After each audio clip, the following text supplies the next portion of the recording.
আসসালামু আলাইকুম। এটিএন বাংলা সংবাদে সবাইকে স্বাগত জানাচ্ছি রোকসানা মিম। শুরুতে বিআরবি কেবলস সংবাদ শিরোনাম। নির্বাচনের প্রস্তুতি নিতে মাঠে প্রশাসনকে নির্দেশ, প্রধান উপদেষ্টার স্ট্রাইকিং ফোর্স হিসেবে থাকবে 60,000 সেনা সদস্য, প্রশিক্ষণ দেওয়া হবে 1.5 লাখ পুলিশকে। সমন্বয়কদের চাঁদাবাজির ঘটনায় শঙ্কিত মির্জা ফখরুল, গণঅভ্যুত্থানের প্ল্যাটফর্মকে কলুষিত করার চেষ্টা হচ্ছে নাহিদ ইসলাম, চাঁদাবাজ যে দলেরই হোক ছাড় নয় স্বরাষ্ট্র উপদেষ্টা। জুলাই সনদের খসড়া রাজনৈতিক দলগুলোর কাছে পাঠানো হয়েছে, জানালেন আলী রিয়াজ। 20টি বিষয়ের মধ্যে 12টিতে ঐক্যমত, 4 ইস্যুতে ওয়াকআউটের পর আবার অধিবেশনে বিএনপি। শুনছিলেন বিআরবি কেবলস সংবাদ শিরোনাম, এবার বিস্তারিত। আগামী নির্বাচনে স্ট্রাইকিং ফোর্স হিসেবে মাঠে থাকবে সেনাবাহিনীর প্রায় 60,000 সদস্য। নির্বাচনের দায়িত্ব পালনের জন্য প্রশিক্ষণ দেওয়া হবে আইন শৃঙ্খলা রক্ষাকারী বাহিনীর 1.5 লাখ সদস্যকে। সুষ্ঠু ও নিরপেক্ষ নির্বাচন নিশ্চিতে পেশাদারিত্ব, নিরপেক্ষতা ও বিভিন্ন বাহিনীর সাথে মাঠ প্রশাসনের সমন্বয়ের নির্দেশ দিয়েছেন প্রধান উপদেষ্টা ডক্টর মোহাম্মদ ইউনূস। নির্বাচনকে সামনে রেখে আইন শৃঙ্খলা পরিস্থিতি ও আইন প্রয়োগকারী সংস্থাগুলোর প্রস্তুতি নিয়ে বৈঠক শেষে ব্রিফিংয়ে এসব তথ্য জানিয়েছেন প্রধান উপদেষ্টার প্রেস সচিব শফিকুল আলম। বিস্তারিত ইয়াসিন রানার রিপোর্টে। আসছে ফেব্রুয়ারিতে ত্রয়োদশ জাতীয় সংসদ নির্বাচনকে সামনে রেখে দেশের আইন শৃঙ্খলা পরিস্থিতি ও আইন প্রয়োগকারী সংস্থাগুলোর প্রস্তুতি নিয়ে সব বাহিনীর সাথে বৈঠক করেন প্রধান উপদেষ্টা ডক্টর মোহাম্মদ ইউনূস। রাষ্ট্রীয় অতিথি ভবন যমুনায় বৈঠকে নির্বাচনকালীন নিরাপত্তা ব্যবস্থা ও কার্যক্রম সম্পর্কে প্রধান উপদেষ্টাকে অবহিত করেন বিভিন্ন বাহিনীর ঊর্ধ্বতন কর্মকর্তারা। সুষ্ঠু ও নিরপেক্ষ নির্বাচন নিশ্চিতে পেশাদারিত্ব, নিরপেক্ষতা ও সংস্থাগুলোর মধ্যে ঘনিষ্ঠ সমন্বয়ের নির্দেশ দেন ডক্টর ইউনূস। পরে ফরেন সার্ভিস একাডেমিতে বৈঠকের বিষয়ে সাংবাদিকদের বিস্তারিত তুলে ধরেন প্রধান উপদেষ্টার প্রেস সচিব শফিকুল আলম। তিনি জানান, বৈঠকে বিভিন্ন বাহিনী ও মাঠ প্রশাসনের মধ্যে সমন্বয়ের নির্দেশ দিয়েছেন প্রধান উপদেষ্টা। পাশাপাশি অপতথ্য, গুজব প্রতিরোধে ব্যবস্থা নিতে বলেছেন।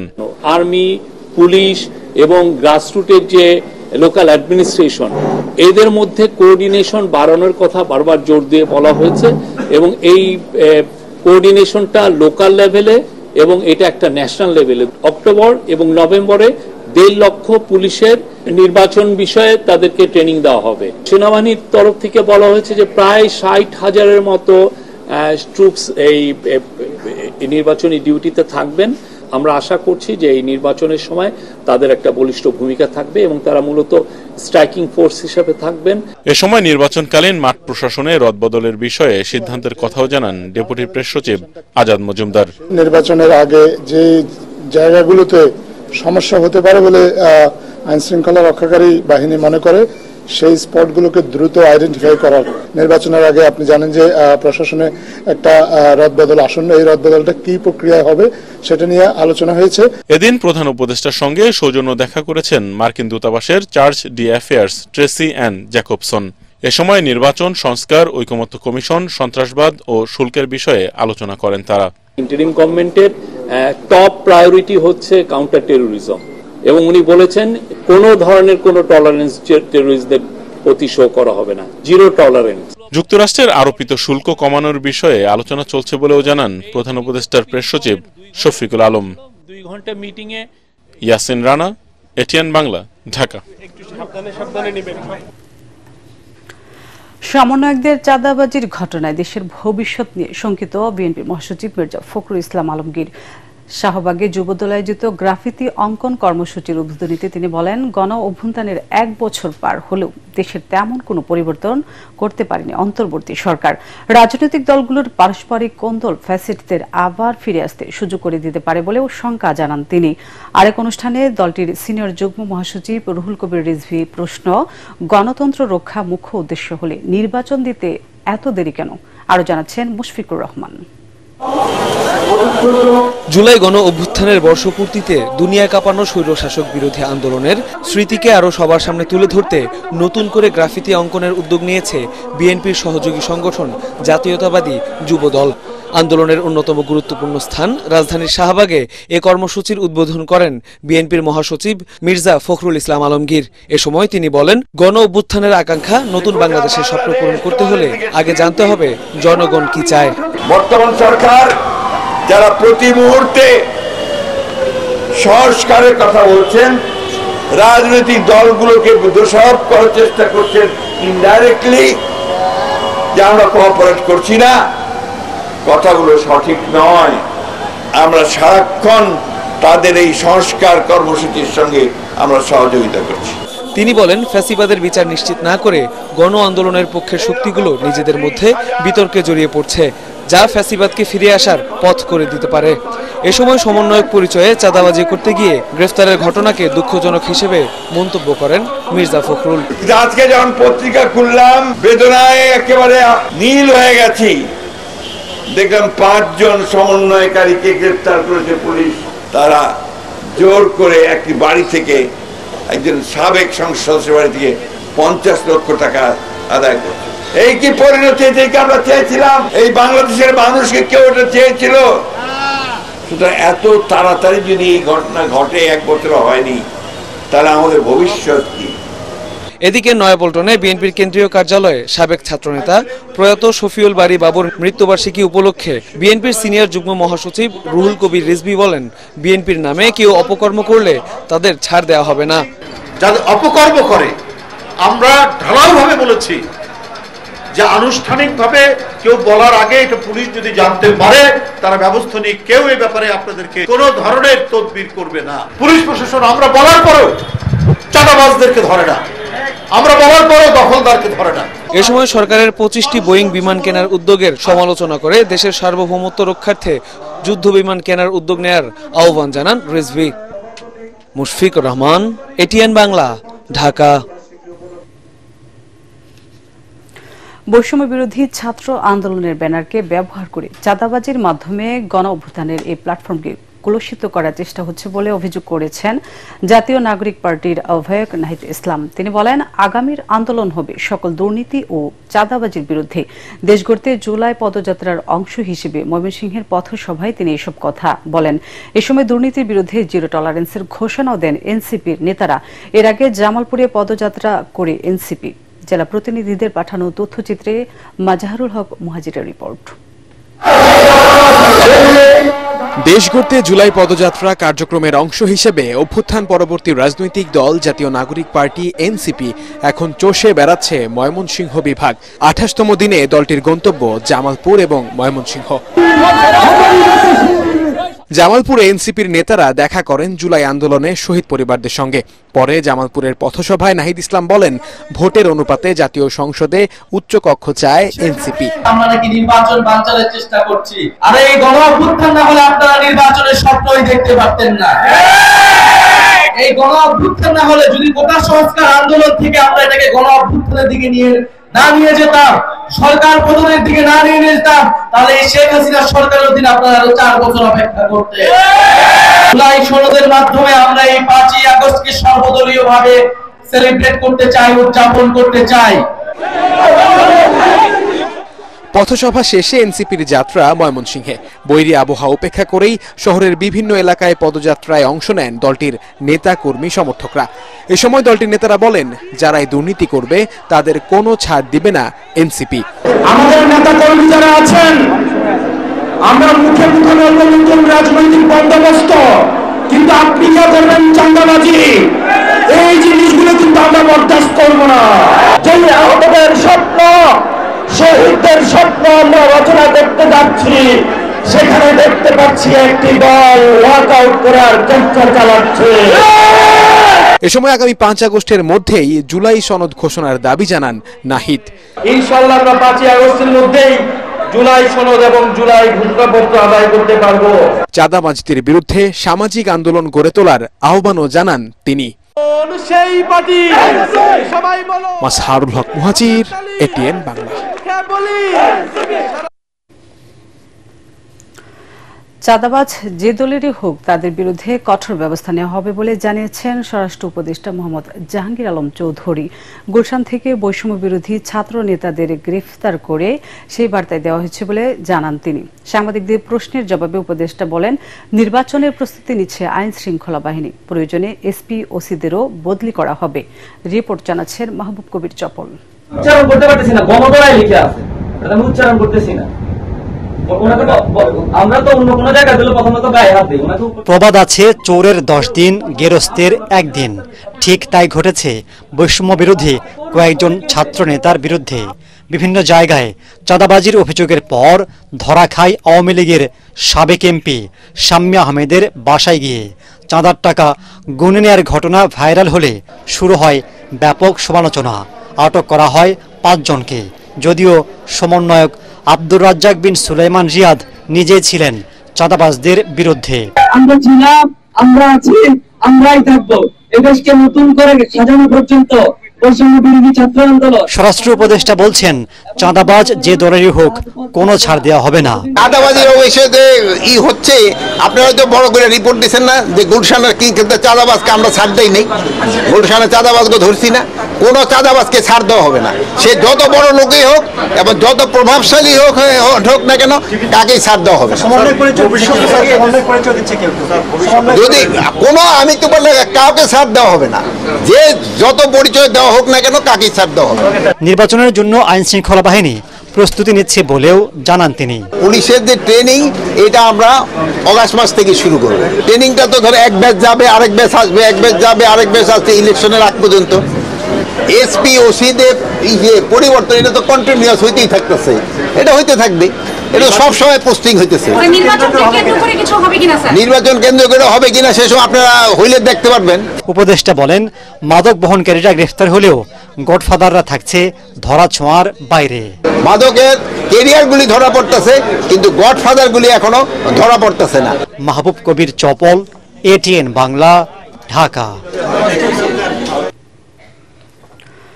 জুলাই সনদের খসড়া রাজনৈতিক দলগুলোর কাছে পাঠানো হয়েছে বলে জানিয়েছেন জাতীয় ঐকমত্য কমিশনের সহসভাপতি ডক্টর আলী রিয়াজ। তিনি জানান, রাষ্ট্র কাঠামো সংস্কারে 20টি বিষয়ের মধ্যে রাজনৈতিক দলগুলোর 12টিতে ঐক্য হয়েছে। রাজধানীর ফরেন সার্ভিস একাডেমিতে রাজনৈতিক দলগুলোর সাথে সংলাপে তিনি বলেন, যেসব বিষয়ে নিষ্পত্তি হয়নি সেসব বিষয়ে দ্রুত সবাইকে ঐক্যে পৌঁছাতে হবে। এদিন সরকারি কর্ম কমিশন, দুদক ও ন্যায়পাল নিয়োগ সহ 4 ইস্যুতে আলোচনা শুরু হলে অধিবেশন থেকে ওয়াকআউট করে বিএনপি। ইমদাদুল্লাহ বাবুর রিপোর্ট।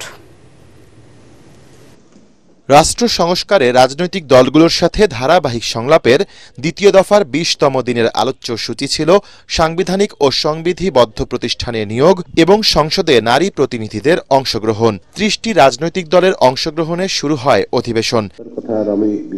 এ সময় কমিশনের পক্ষ থেকে সরকারি কর্ম কমিশন, দুদক, মহা হিসাব নিরীক্ষক ও ন্যায়পাল নিয়োগ প্রক্রিয়া সাংবিধানিক করার প্রস্তাব দেয়া হলে তা প্রত্যাখ্যান করে বিএনপি। এমনটি করা হলে সংবিধিবদ্ধ প্রতিষ্ঠানগুলো দুর্বল হয়ে যাবে জানিয়ে অধিবেশন থেকে ওয়াকআউট করে দলটি। সংবিধিবদ্ধ বিভিন্ন প্রতিষ্ঠানের নিয়োগ সংক্রান্ত যে নিয়ন্ত্রণটা করতে যাচ্ছে সাংবিধানিকভাবে, সেটা যদি হয় তাহলে নির্বাহী বিভাগের কার্য সম্পাদনে এবং সঠিকভাবে একটা ভারসাম্যমূলক সরকার ব্যবস্থা এবং রাষ্ট্র ব্যবস্থা পরিচালনার ক্ষেত্রে, প্রতিষ্ঠা করার ক্ষেত্রে অনেকটা বাধা পেতে হবে। কিছু সময় পর আবারও সংলাপে আসেন দলটির নেতারা। এ সময় অন্যান্য দলগুলো সংলাপে তাদের মতামত তুলে ধরে, তবে শেষ পর্যন্ত এ বিষয়ে ঐক্যমতে আসতে পারেনি সব দল।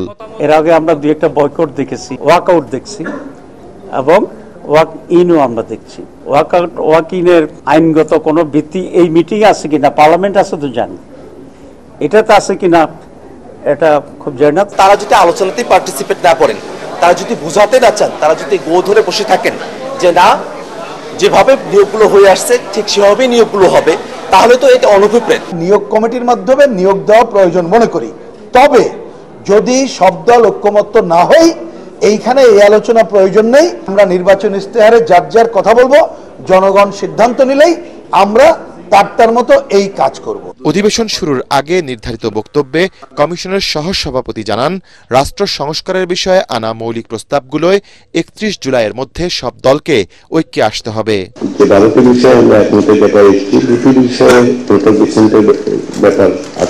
সকলেই যে যার অবস্থান থেকে ছাড় দিচ্ছেন, কমিশনের অবস্থানটা হচ্ছে এগুলি গুরুত্ব বিবেচনা করে আমরা যেন এক জায়গায় আসতে পারি। আগামী 2-3 দিনের মধ্যে এক জায়গায় এই বিষয়গুলো নিষ্পত্তি করতে হবে। আমরা চাই এগুলো নিষ্পত্তি করে জাতীয় সনদে এগুলি যুক্ত করে জনগণের সামনে সেগুলোকে উপস্থাপন করে সকলে মিলে স্বাক্ষর করে একটা ঐতিহাসিক দলিল তৈরি করতে। এদিকে সংলাপ চলাকালে হঠাৎ ফরেন সার্ভিস একাডেমিতে ফায়ার অ্যালার্ম বেজে উঠলে অধিবেশন কক্ষে আতঙ্ক ছড়িয়ে পড়ে। কক্ষ থেকে বেরিয়ে যান সবাই। এতে কিছু সময়ের জন্য বন্ধ হয়ে যায় আলোচনা। পরে পরিস্থিতি স্বাভাবিক হলে আবারও শুরু হয় সংলাপ। ইমদাদুল্লাহ বাবু, ATN বাংলা, ঢাকা। আকাশ প্রতিরক্ষা, সুরক্ষা ও নিরাপত্তা নিশ্চিত করতে রাজধানীতে যুদ্ধ বিমান ঘাঁটি জরুরি বলে জানিয়েছেন বিমান বাহিনী। তেজগাঁও এভিয়েশন অ্যান্ড এরোস্পেস ইউনিভার্সিটিতে সংবাদ সম্মেলনে তারা জানান, যুদ্ধ বিমান বিধ্বস্তের ঘটনা তদন্তে শীঘ্রই চীনের প্রতিনিধি দল ঢাকায় আসবে। আর মাইলস্টোন স্কুল কর্তৃপক্ষ বলছেন, নিয়ম মেনেই ভবন নির্মাণ করা হয়েছে। এদিকে মাইলস্টোন স্কুলের যুদ্ধ বিমান বিধ্বস্তের ঘটনায় জাতীয় বার্ন ইনস্টিটিউটের আইসিইউতে চিকিৎসাধীন 3 জনের অবস্থা অপরিবর্তিত। মৃতের সংখ্যা বেড়ে এখন পর্যন্ত 34 জনে। তরিক ইসলামকে সাথে নিয়ে রিপোর্ট করছেন আদ্দিন সজীব।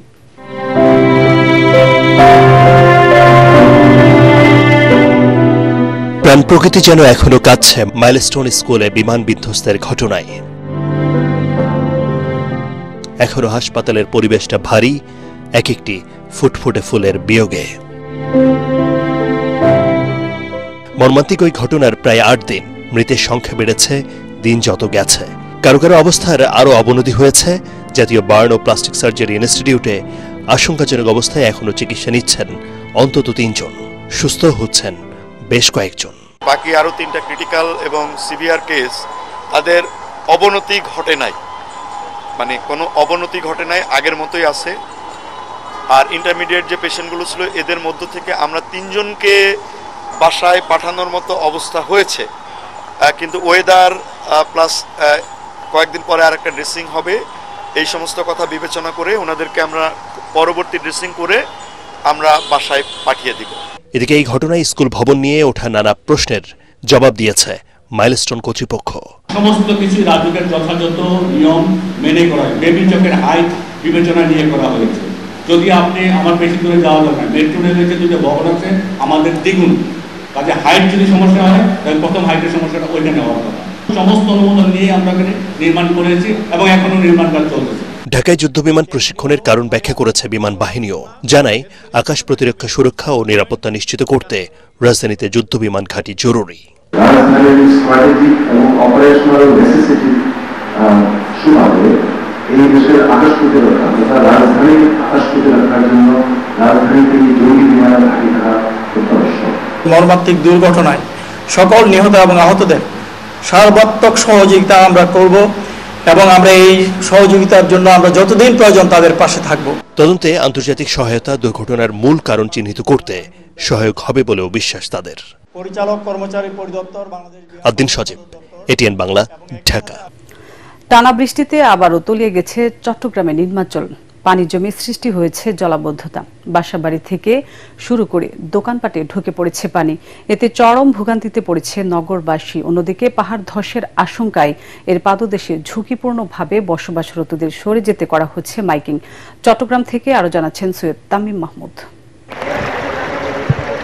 বৃষ্টি যেখানে অনেকের কাছেই মন ভালো করার উপলক্ষ, সেখানে বন্দরনগরের মানুষের কাছে এ যেন আতঙ্ক আর দুর্ভোগ। নানা প্রকল্প নেওয়া হলেও সমন্বয়ের অভাবে কোনোভাবেই নিরসন হচ্ছে না এই দুর্ভোগ। মৌসুমী বায়ুর প্রভাবে চট্টগ্রামে রোববার রাত থেকেই থেমে থেমে বৃষ্টিতে নগরের বিভিন্ন স্থানে সৃষ্টি হয়েছে জলাবদ্ধতা। দেখা দিয়েছে তীব্র যানজট। সড়কের কোথাও কোথাও জমে হাঁটু থেকে কোমর পরিমাণ পানি। এতে করে দুর্ভোগে পড়ে অফিসগামী মানুষ, শিক্ষার্থীরা। টানা বৃষ্টিতে নগরের GEC, বাকলিয়া, কাপাসগোলা, কাতালগঞ্জ, চাঁদগাঁও, চকবাজার, বাদরতলা, সিরাজউদ্দৌলা রোড সহ নিম্নাঞ্চলের সৃষ্টি হয় জলাবদ্ধতা। আর এই সুযোগে বাড়তি ভাড়া নেয় গণপরিবহনও। আমার গাড়ির এতটুকু পানি হবে, এতটুকু পানি। অনেক মানুষ আজকে পরীক্ষার কারণে অনেক মানুষ আজকে আটকা। এই পানি চলাচল এরকম দুর্গম অবস্থার মধ্যে আমাদের আরো ভাড়া বাড়ায়, আমাদেরকে ভোগান্তিতে ফেলে দেয়। হসপিটাল এখানে পানির জন্য অ্যাম্বুলেন্সও ঠিকঠাক যেতে পারতেছে না, রোড ঘাট জ্যাম হয়ে যাচ্ছে, ড্রেনের অবস্থাও খারাপ, মানুষ কোন ধুমধাম ড্রেনে পড়ে যায় ওইটার কোনো গ্যারান্টি নাই। এদিকে পাহাড়ের পাদদেশে ঝুঁকিপূর্ণভাবে বসবাসকারীদের সরিয়ে নিতে মাইকিং করছে সিটি কর্পোরেশন। দুপুরে জলাবদ্ধতা এলাকা পরিদর্শন করেন সিটি মেয়র। এ সময় তিনি জানান সিডিএ সহ অন্যান্য সংস্থার সাথে সমন্বয় করে জলাবদ্ধতা নিরসনে কাজ চলছে। হিজরাকালটা ইনফ্যাক্ট যে সংস্কার করার একটা প্ল্যান ছিল ওইভাবে পরিকল্পিতভাবে সে সংস্কারটা হয়নি, যদিও সেটার কাজটা 34th ব্রিগেডের কাজ চলছে এখনো, পরিপূর্ণ এখনো শেষ হয়নি।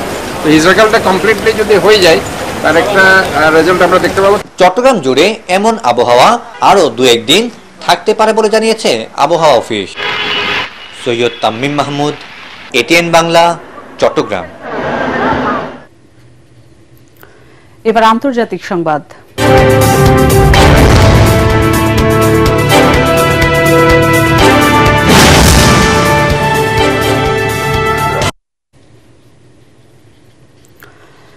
সীমান্তে সংঘাত বন্ধ করে থাইল্যান্ড ও কম্বোডিয়ার মধ্যে মধ্যরাত থেকে যুদ্ধবিরতি কার্যকর হয়েছে। এর আগে কুয়ালালামপুরে মালয়েশিয়ার প্রধানমন্ত্রী আনোয়ার ইব্রাহিমের মধ্যস্থতায় দেশ দুটির প্রধানমন্ত্রী ও নেতাদের বৈঠকে যুদ্ধবিরতিতে যাওয়ার বিষয়ে ঐক্যমত্যে পৌঁছায়। বৈঠকের পর কম্বোডিয়ার প্রধানমন্ত্রী হুন মানেত বলেন, এই যুদ্ধবিরতি চুক্তি দুই দেশের মধ্যে চলমান সংঘর্ষের পর স্বাভাবিক অবস্থায় ফেরার সুযোগ তৈরি করেছে। এদিকে গেল 5 দিন ধরে থাইল্যান্ড ও কম্বোডিয়ার সীমান্ত এলাকায় দুপক্ষের মধ্যে রক্তক্ষয়ী সংঘর্ষে কমপক্ষে 12 জনের প্রাণ গেছে। প্রাণ বাঁচাতে বাড়ি ঘর ছেড়ে পালিয়েছেন 2 লাখের বেশি মানুষ। এবার খেলার খবর।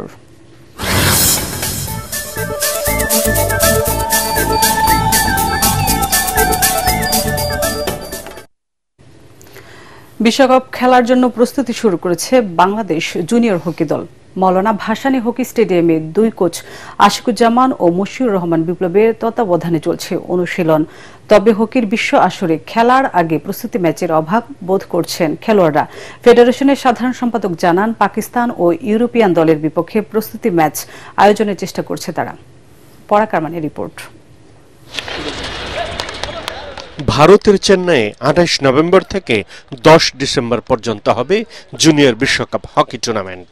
এই টুর্নামেন্টে প্রথমবারের মতো খেলার সুযোগ পেয়েছে বাংলাদেশ। টুর্নামেন্টকে সামনে রেখে প্রস্তুতি শুরু করেছে লাল সবুজের দল।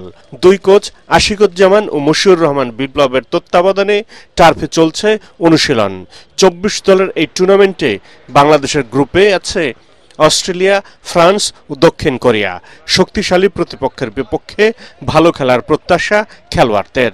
তাদের টিমটা অনেকটাই হার্ড, তবুও আমরা চেষ্টা করবো যে না তাদের সাথে যতটা ফাইট করার জন্য, কারণ আমরা যেহেতু একটা ওয়ার্ল্ড কাপে গেছি তাদের থেকে আমরা কোনো অংশে কম না।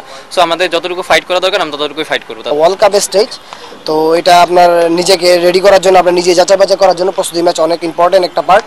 তো আমরা ফেডারেশন বলছে যে আমাদের প্রস্তুতি ম্যাচ খেলার জন্য দেখতেছে। বিশ্বকাপে ভালো করতে হলে প্রস্তুতি ম্যাচ খেলার গুরুত্ব অনেক।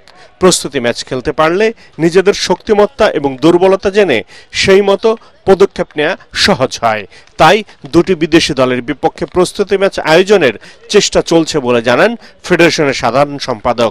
ইউরোপে একটু সময় লাগে, বাট আমরা আশা করতেছি যে পাকিস্তানের ট্যুরটা আমাদের হয়ে যাবে। আজকে একবার চিন্তা করছিলাম কি আমাদের এখানে 3-4টা টিমকে আমরা ডাকবো, কিন্তু দেখলাম কি ওই টাইট মুহূর্তে বিভিন্ন রকমের যে ঝামেলা হয় বা যেসব আমাদের আয়োজন করা লাগবে ওটা থেকে আমাদের জন্য বাইরে গিয়ে খেলাই আমাদের জন্য বেটার। জুনিয়র হকি বিশ্বকাপ খেলতে যাওয়া বাংলাদেশ দলের দায়িত্ব নিতে আগামী সেপ্টেম্বর মাসে ডাচ কোচ সেইগফ্রেড আইকম্যান ঢাকায় আসবেন বলে জানান সাধারণ সম্পাদক রিয়াজুল হাসান। পরাকারমান, এটিএন বাংলা, ঢাকা। শেষ করার আগে বিআরবি কেবলস সংবাদ শিরোনামগুলো আরেকবার। নির্বাচনের প্রস্তুতি নিতে মাঠ প্রশাসনকে নির্দেশ, প্রধান উপদেষ্টার স্ট্রাইকিং ফোর্স হিসেবে থাকবে 60,000 সেনা সদস্য, প্রশিক্ষণ দেওয়া হবে 1.5 লাখ পুলিশকে। সমন্বয়কদের চাঁদাবাজির ঘটনায় শঙ্কিত মির্জা ফখরুল, গণঅভ্যুত্থানের প্ল্যাটফর্মকে কলুষিত করার চেষ্টা হচ্ছে নাহিদ ইসলাম, চাঁদাবাজ যে দলেরই হোক ছাড় নয় স্বরাষ্ট্র উপদেষ্টা। জুলাই সনদের খসড়া রাজনৈতিক দলগুলোর কাছে পাঠানো হয়েছে, জানালেন আলী রিয়াজ। 20টি বিষয়ের মধ্যে 12টিতে ঐক্যমত, 4 ইস্যুতে ওয়াকআউটের পর আবার অধিবেশনে বিএনপি। পরবর্তী সংবাদ দেখার আমন্ত্রণ জানিয়ে এখনকার মতো শেষ করছি এটিএন বাংলা সংবাদ। ইউটিউবে দেখতে ব্রাউজ করুন youtube/ATN বাংলা নিউজ। এতক্ষণ সাথে থাকার জন্য ধন্যবাদ।